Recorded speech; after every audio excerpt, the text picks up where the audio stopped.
Assalamualaikum warahmatullahi wabarakatuh. Selamat siang semuanya.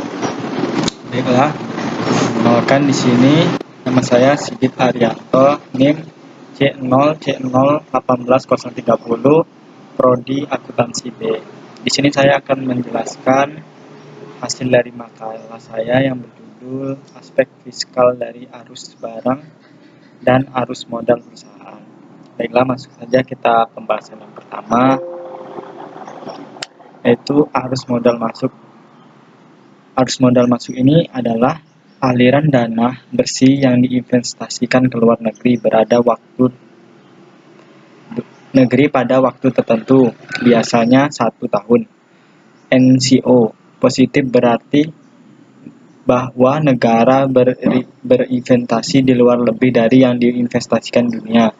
Arus modal masuk juga memiliki arti sebagai peningkatan jumlah uang yang tersedia dari sumber eksternal atau asing untuk pembelian aset modal. PPh 22 atas penjualan kepada bendahara pemerintah. Menurut Undang-Undang Pajak Penghasilan atau PPh nomor 36 tahun 2008, pajak penghasilan pasal 22, PPh pasal 22 adalah bentuk pemotongan atau pemungutan pajak yang dilakukan satu pihak terhadap wajib pajak berkaitan dengan kegiatan perdagangan barang. Pada umumnya, PPh pasal 22 dikenakan terhadap perdagangan barang yang dianggap menguntungkan, sehingga baik penjualan maupun pembelinya dapat menerima keuntungan dari perdagangan tersebut.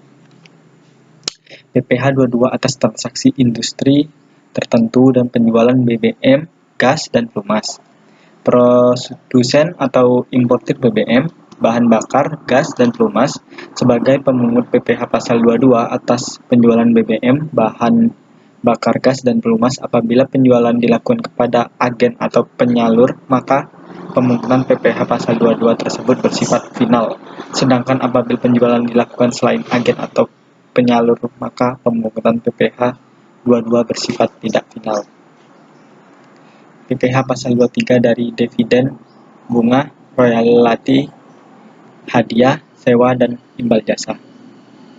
Pajak penghasilan PPh pasal 23 mengatur mengenai pajak yang dipotong oleh pemungut pajak dari wajib atas pajak atas penghasilan yang diperoleh dari modal, dividen, bunga, royalti, penyerahan jasa atau penyelenggaraan kegiatan selain yang dipotong dalam PPh pasal 21.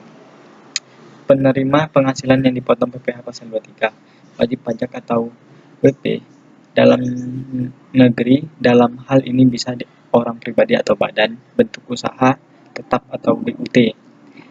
Dari daftar di atas sudah diketahui siapa yang diperbolehkan melakukan pemotongan terhadap PPh pasal 23 dan siapa saja yang harus terkena pemotongan pasal pajak penghasilan PPh 23. Baiklah, mungkin hanya itu yang bisa saya sampaikan. Lebih kurangnya saya mohon maaf. Wabillahi taufiq walhidayah. Saya akhiri. Wabillahi taufiq walhidayah. Wassalamualaikum warahmatullahi wabarakatuh. Terima kasih.